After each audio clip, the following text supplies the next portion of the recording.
कोण होते भगवान परशुराम आणि त्यांनी खरंच 21 वेळा पृथ्वी क्षत्रिय विहीन केली होती का?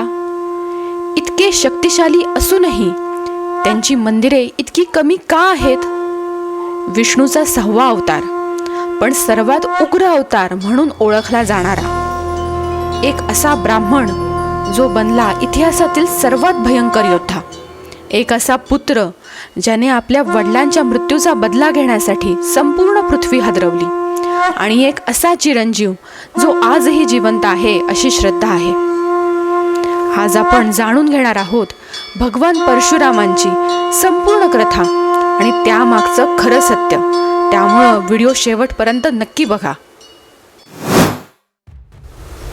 नमस्कार सर्वांना, स्वागत आहे तुमचं माझ्या श्रद्धेची पहाटा चॅनलमध्ये. आज आपण जाणून घेणार आहोत विष्णूंचा 6वा अवतार भगवान परशुराम. परशुरामांचा जन्म ऋषी जमदग्नी आणि माता रेणुका यांच्या घरी झाला. ते भृंगू ऋषींच्या वंशातील असल्यामुळे त्यांना भार्गव राम असंही म्हटलं जातं. लहानपणापासूनच ते अत्यंत बुद्धिमान आणि शक्तिप्रिय होते. त्यांनी वेद, शास्त्र आणि युद्धविद्या यांचे शिक्षण घेतले, पण त्यांना केवळ ज्ञान नव्हते हवे. त्यांना हवी होती शक्ती, धर्मासाठी उभं राहण्याची.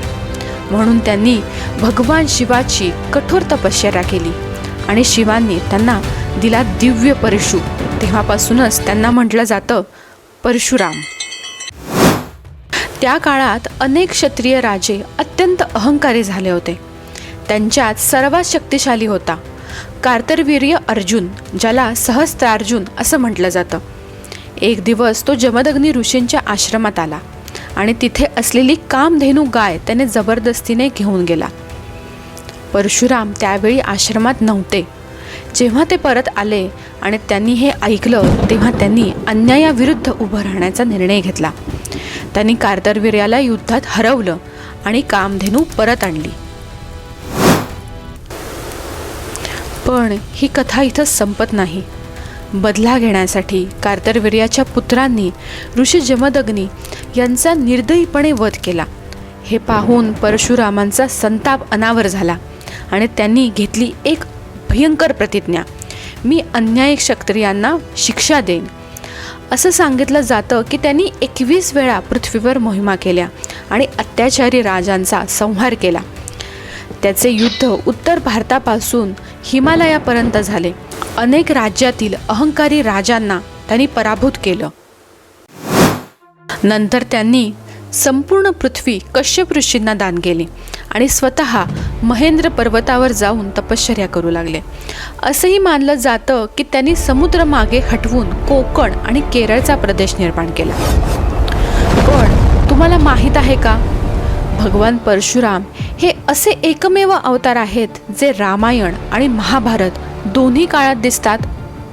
महाभारतात ते होते हे तर तुम्हाला समजतच असेल, पण प्रश्न असा आहे की ते रामायणात कसे आले? चला पाहूयात. सीतेच्या स्वयंवरात राजा जनकांनी एक अट ठेवली होती, जो शिवधनुष्य उचलेल आणि वाकवेल त्याच्याशी सीतेचं लग्न होईल. अनेक राजे आले, पण कोणालाही ते धनुष्य हलवता देखील आलं नाही. तेव्हा पुढे आले श्रीराम. रामांनी सहज ते धनुष्य उचललं आणि ते वाकवताना ते धनुष्य तुटलं आणि त्या क्षणी तिथे प्रकट झाले भगवान परशुराम. ते प्रचंड क्रोधात होते, कारण ते भगवान शिवांचे भक्त होते आणि धनुष्यवाड तुटल्यामुळे ते संतप्त झाले होते. त्यांनी रामाला आव्हान दिलं. रामाने ते स्वीकारलं आणि सहज दुसरं धनुष्यही वाकवलं. त्या क्षणी परशुरामांना समजलं की हे स्वतः भगवान विष्णूंचे अवतार आहेत.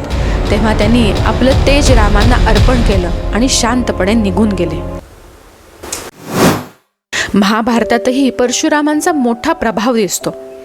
ते महान गुरु होते. भीष्म, द्रोणाचार्य आणि कर्ण हे सर्व त्यांचे शिष्य होते. कर्णाने ब्राह्मण असल्याचे भासवून त्यांच्याकडून शिक्षण घेतले, पण सत्य समजल्यावर परशुरामाने त्याला शाप दिला की गरजेच्या वेळी तो त्याचे ज्ञान विसरेल. भीष्म आणि परशुराम यांच्यातही एक भयंकर युद्ध झालं होतं, जे अनेक दिवस चाललं.